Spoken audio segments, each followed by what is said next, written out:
पूज्य गुरुदेव परम वंदनीय माता जी सूक्ष्म रूप से विद्यमान हैं। दोस्तों नमन करता हूँ, मानव मात्र को प्रणाम करता हूँ। दोस्तों प्रखर प्रज्ञा सजल श्रद्धा में शीश नवाता हूँ। अखंड दीपक को अपने हृदय में अनुभव करता हूँ और परम पूज्य गुरुदेव के सूक्ष्म संरक्षण में प्रतिपल अपने आप को पाता हूँ। और दोस्तों मेरे जीवन की भी एक पिछले 25 साल की एक स्टोरी है, जिस स्टोरी में दो कैरेक्टर्स आए हैं मेरे जीवन में। दोनों कैरेक्टर का जो मुझे अब समझ में आई है बात, ये मुझे पहले समझ में नहीं आई थी। ये हुआ यूँ, दोस्तों पंडित दीनदयाल उपाध्याय जी चंद्रभान नंगला आगरा ज़िले में ही एक गांव है, वहाँ के पंडित दीनदयाल उपाध्याय जी थे। हालांकि उनका जन्म यहाँ मेरे पास ही है, धानक्या स्टेशन जयपुर में। यहाँ उनका जन्म हुआ था उनके नाना जी के घर पे, और 8 साल तक वो अपने बचपन के यहीं धानक्या स्टेशन पे उन्होंने गुजारे थे। और ये मेरा सौभाग्य रहा हर चीज़ का। और एक प्लान जो ऐसा लग रहा है जैसे प्लान पहले से ही गुरुजी ने एक एक दिन एक एक मिनट का बना रखा था मेरे लिए, कि मैं किस समय पे कहाँ पहुँचूँगा, मुझे कहाँ जाना है, क्या करना है। तो पंडित दीनदयाल उपाध्याय जी एक राजनीतिक व्यक्ति हैं, और मैं देव संस्कृति विश्वविद्यालय का छात्र, गायत्री परिवार का सदस्य हूँ। और मैं गुरुजी ने मुझे जो आदेश दिया वो दूसरी तरीके से दिया। बोले कि ये जो राजनीति है इसका समग्र स्वास्थ्य प्रबंधक मुझे बना के भेजा है। तो सारे संसार की राजनीति को का स्वास्थ्य बिल्कुल ठीक करने का लक्ष्य मुझे दिया गया। अब दोस्तों मुझे लक्ष्य दिया गया, तो लक्ष्य को ढूंढते ढूंढते यहाँ पर तो आया मैं धानक्या स्टेशन पे। मुझे बार बार यहाँ आना पड़ा। तो यहाँ धानक्या स्टेशन पे क्यों आना पड़ा? ये पंडित दीनदयाल उपाध्याय जी और पंडित हमारे परम पूज्य गुरुदेव दोनों आगरा ज़िले के ही थे। तो आगरा ज़िले में जैसे छुट्टियाँ होती है बचपन में, पंडित दीनदयाल उपाध्याय जी अपने घर पे जाते थे। तो आगरा ज़िले के ही दो गांव चंद्रभान नंगला और अवल खेड़ा। अब इन दोनों जो परम पूज्य गुरुदेव और दीनदयाल जी दोनों उपाध्याय थे। तो संभवतः कोई इनकी वो पारिवारिक कोई रिश्तेदारियों का कनेक्शन मुझे लगा, अभी अनुभव में आया जो मेरे, तो ऐसा कुछ लगा। लेकिन ये तथ्य बिल्कुल सत्य मेरे दिमाग में आ गई थी बात अभी पिछले 1.5 साल से, कि पंडित दीनदयाल जी का और गुरुजी का कुछ संबंध है। ये बात मेरे दिमाग में बार बार कौंधती थी, क्योंकि मुझे यहाँ पे गुरुजी ने इतने दिन से बिठा के रखा है, और मैं वहाँ 18 साल से मैं जा रहा हूँ वहाँ पे दीनदयाल जी के। पहले तो पता ही नहीं था किसी को, मुझे भी नहीं पता था। बाद में फिर वो लेकिन मैं क्वार्टर पे जाता रोज़ था पहले से ही, उसके सामने जाके खड़ा होता था। तो उस क्वार्टर में पता लगा दीनदयाल जी का जन्म हुआ, फिर भव्य स्मारक बनाया गया। इस बीच में ये बनता रहा और काम होता रहा, और मैंने अपना पहले से ही 18 साल पहले से ही पंडित दीनदयाल उपाध्याय जी के यहाँ पे प्रातः काल में गायत्री मंत्र का जप 1.5 घंटे का मैंने हर साल किया, उनकी पुण्यतिथि पर भी और उनके जन्म दिवस पर भी। और एक व्याख्यान मैंने एकात्म मानववाद पे हमेशा रखा, वो हमेशा होता रहा मेरा व्याख्यान। और पंडित दीनदयाल उपाध्याय जी के ही राजनीतिक चिंतन आधार एकात्म मानववाद को मानते हुए जब मैं इसको आर्थिक लोकतंत्र द्वारा अर्थायाम आधारित एकात्म मानववाद की स्थापना से अंत्योदय की प्राप्ति के रूप में, इस क्रम से जब मैं दीनदयाल जी के शब्दों को लिखा, तो ये सारे शब्दों का जो मैचिंग हो रहा है वो मेरे मानव एकात्मवाद से समग्र व संपूर्ण वैश्वीकरणवाद जो विषय है उससे टोटल मैच हो रहा है। और यही जो चीज़ मैंने फिर उसमें बोली, तो ये सारी की सारी चीज़ें आत्मत सर्वभूतेषु और वसुदैव कुटुंबकम का मिलान कराना पड़ेगा। मोदी जी, आदरणीय प्रधानमंत्री जी और देश के राजनीति के कर्णधार निर्माता जितने भी हैं, राजनीति के संचालक गणों, बहुत बड़ा परिवर्तन है जो युग परिवर्तन कहलाएगा। इसमें भारत सारे संसार की सभी मानवों की सभी समस्याओं को हमेशा के लिए समाप्त करने के 2 सूत्र लेके आया है, और ये 2 सूत्र पर मैं सारी दुनिया की राजनीति को मैं एक चुनौती है मेरी, क्योंकि मुझे जवाब देना पड़ेगा। क्योंकि जो मेरी थ्योरी बनी है राजनीति की, ये पंडित दीनदयाल उपाध्याय जी ने पहले ही बोल रखी है, और उधर से परम पूज्य गुरुदेव का इसमें पार्ट है। पार्ट क्या है? दीनदयाल और उपाध्याय जी की एक चित्र मैंने दिया जिसमें वो सीढ़ी पे बैठे हुए हैं, तीसरी सीढ़ी पे दीनदयाल जी, ऊपर गुरु जी बैठे हुए हैं, दोनों की आंखों में आंखें मिली हुई हैं। तो उस क्षण में दोनों की एज भी ठीक ठाक है, 50-60 के आसपास, गुरु जी 50 के से शायद 60 के आसपास हैं दोनों, और दोनों परम पूज्य गुरुदेव अपनी युग परिवर्तन में युग निर्माण योजना का संचालन कर रहे हैं। और पंडित दीनदयाल उपाध्याय जी वहाँ पर क्या कर रहे हैं? पंडित दीनदयाल उपाध्याय जी परम पूज्य गुरुदेव के पास क्या कर रहे हैं? अगर वो आरएसएस के थे, आरएसएस तो ज्वाइन करना इसलिए पड़ा क्योंकि परम पूज्य गुरुदेव का आदेश है कि क्या करना है, इस बार बड़ा काम करना है। तो बड़ा क्या काम करना है राजनीति में? इस बार जो सारी दुनिया में जितने भी आज़ाद देश हैं 199, ये सारे के सारे पूंजीवाद आधारित लोकतंत्रवाद की राज की नीति से इनका संचालन किया जा रहा है, और जिनका संचालक करता है ये पूंजीपतियों का क्लब, ये प्राइवेट सेक्टर। अब वो मुश्किल से 20-30 लोग हैं सारी दुनिया में, उनके हाथ में सारी दुनिया का सारा पैसा आ गया है, उनके हाथ में सारी दुनिया के घातक हथियार आ गए हैं, सारी दुनिया की पावर भी और पैसा भी सब प्राइवेट सेक्टर में ट्रांसफ़र हो चुका है। इन सरकारों का कोई मोल अब कितना रह क्या गया है? बस पब्लिक से, जनता से आप उनकी हर एक चीज़ पे उन पे कर लगाओ, टैक्स लगाओ। आप छाछ पे भी टैक्स लगाया अभी मोदी जी, आपने आटे पे भी टैक्स लगाया, अभी आपने खाने पीने की बच्चों की चीज़ों पे टैक्स लगाया। ये जो आप लोकतंत्र 1 अरब 45 करोड़ जो यहाँ पे आपको वोट दे के दूसरी बार तीसरी बार के लिए तैयार बैठी हुई जनता है, ये आपसे ये उम्मीद कर रही है कि आप पंडित दीनदयाल उपाध्याय जी के अर्थायाम आधारित एकात्म मानववाद पे 10 मिनट रुकते तो सही। यहाँ पे धान के स्टेशन आए थे तो वहाँ पर 10 मिनट इस विषय को तो समझते थोड़ा। एकात्म मानववाद पे अर्थायाम आधारित एकात्म मानववाद की राजनीति से हम क्या करेंगे दुनिया में, ये मैंने किताबों में लिखा हुआ है। और मैं ये किताब उस दिन वहाँ पर आदरणीय प्रधानमंत्री जी को देना चाहता था, लेकिन मुझे देने नहीं दी गई।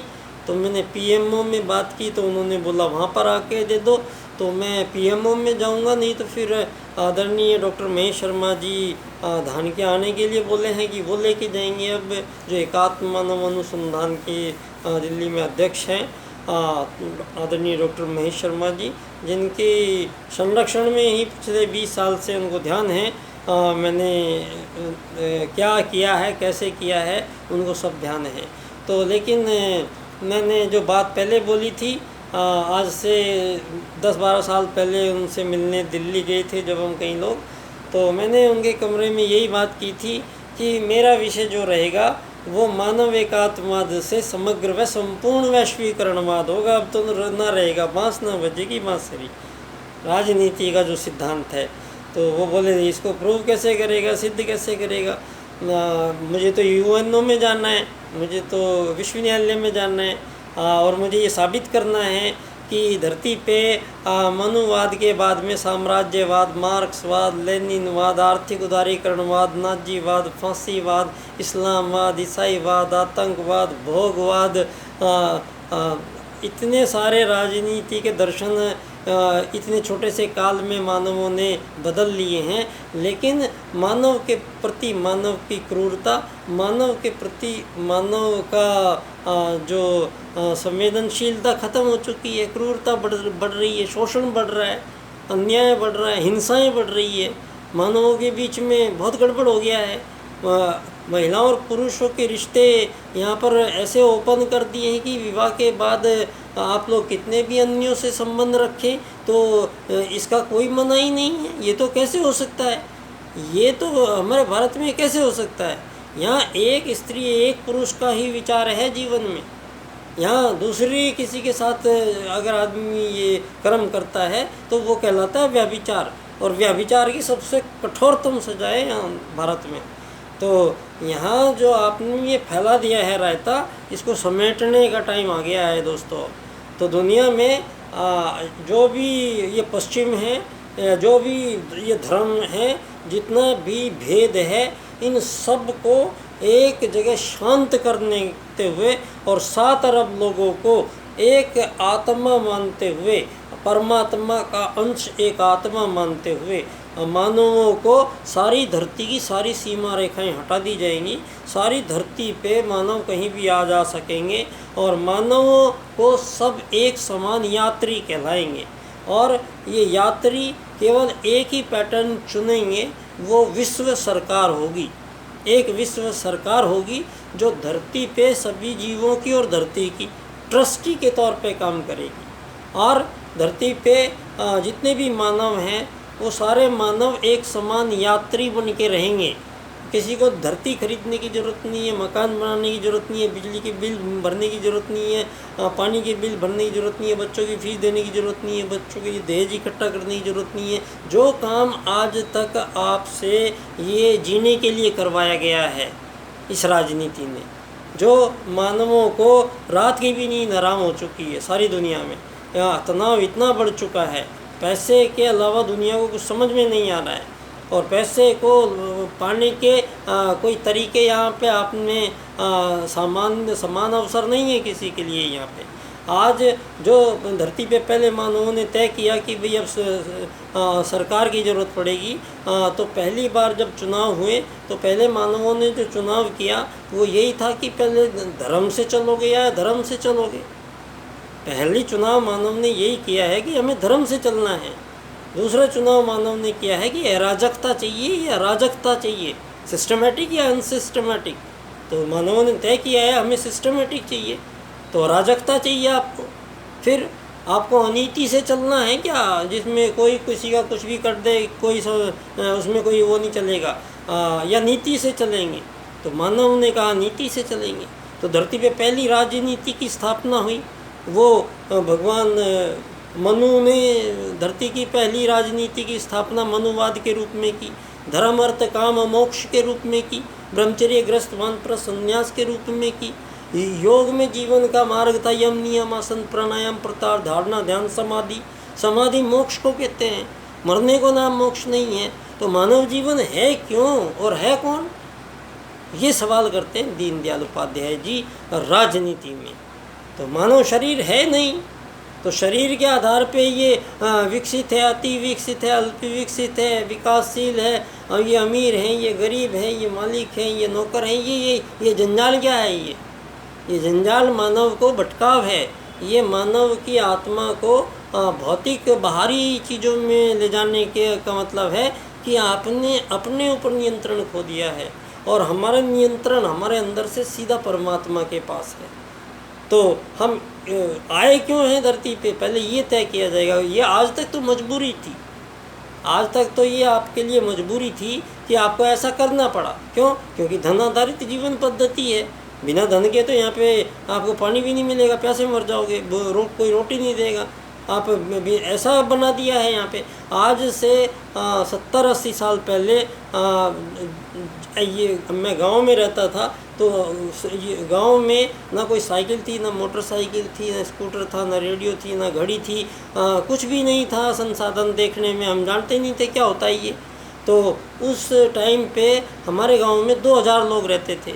2000 लोग, उनमें सारी तो जातियाँ रहती थी, सब उसमें वो अमीर गरीब भी रहते थे, सारे के सारे उसमें गांव में रहते थे 2000 लोग। अब किसान लोग हैं, वो खेती करते हैं, तो हम लोग अनाज उगाते थे, तो हम अनाज का ढेर आ गया, लग गया वो, तो हमारे काम करने वाले, हमारे काम कौन करते थे? लोहार लोहे का काम करता था, सुनार गहनों के काम करते थे, दर्जी कपड़े सिलता था, नाई बाल काटने आते थे, और कुम्हार मिट्टी के बर्तन देने आते थे, और सभी लोग जो जो हमारे सफाई वाले आते थे वो आते थे, सब आके चारों तरफ बैठ जाते थे, और उनको जो निर्धारित था उनको उनकी बोरियां भर भर के उनको दे दी, वो बोरियां भर भर के उनके घर पे पहुंचा दी, और इस प्रकार से मानव के सारे कार्य हो रहे थे। कहीं पैसे की ज़रूरत नहीं थी, किसी को 1 रुपये की ज़रूरत नहीं थी। गांव में बिना पैसे की दुनिया थी उस टाइम तक भी। अभी से 70-80 साल पहले की बात है ये, कोई लंबा समय नहीं हुआ है। तो ये इतनी जल्दी हुई क्यों हैं? ये विज्ञान के इतने चमत्कार हुए हैं, इन चमत्कारों पे कॉपीराइट्स किसके हैं? ये थ्योरी को किन किन ने पहले से ही ले रखा है? यहाँ पे जो सैटेलाइट हमारा है, सैटेलाइट हमारे कर से स्थापित है, मोबाइल हमने ख़रीद लिया है, सिम हमने ख़रीद ली है, सारा कुछ हमारे पास रेडी है। तो बटन दबते ही ऊपर से सिग्नल आता है, तो बीच में धीरू भाई अंबानी और ये अडानी और ये टाटा बिरला कहाँ से आ गए कि मिनट के हिसाब से पैसे वो ले जाएंगे, हमसे क्यों ले जाएंगे भाई? पूंजीवाद क्या है? ये क्या किया है पूंजीवाद ने? आज से पहले, अभी थोड़े दिन पहले तक, 7-8-10 साल पहले तक यहाँ मैं देखा करता था, सड़क पे 100 मीटर की दूरी पे एक प्याऊ बनी रहती थी, और गर्मी पड़ती थी, उसमें प्याऊ में एक आदमी, बुढ़िया या बूढ़ा या कोई जब बच्चे बैठे रहते थे गर्मी में, और कोई उधर से गुजरता था तो उसको ठंडा ठंडा पानी पिलाते थे और खुश हो जाते थे, बताते थे कि आज तो इतने आदमी आए पानी पीने, तो घर वाले शाबाशी देते थे। अभी आपने 10 साल बाद में जब मैं उधर से निकला तो उधर एक भी प्याऊ नज़र नहीं आई, कहीं प्याऊ एक भी नहीं थी। वो जो उस प्याऊ में बैठे हुए पानी पिला रहे थे, वो सारे के सारे वहीं खड़े थे और हाथ में प्लास्टिक की बोतलें लेके, और उस पर लेबल लगा हुआ था अंबानी अडानियों का, और वो जो बोतल बेच रहे थे वो 20 रुपये की बोतल बेच रहे थे पानी की। तो क्यों? जो वो अडानी साहब हैं, अंबानी साहब हैं, उन्होंने एक छोटा सा मशीन कोई वहाँ पे लगा दिया, और उसमें से कहा है प्लास्टिक की बोतलें मैंने दे दी, ये रैपर मैंने चिपकवा के दे दिए, अब आपको ये इसमें से पानी भरना है, ढक्कन बंद करना है सील से, और 20 रुपये की बेचनी है।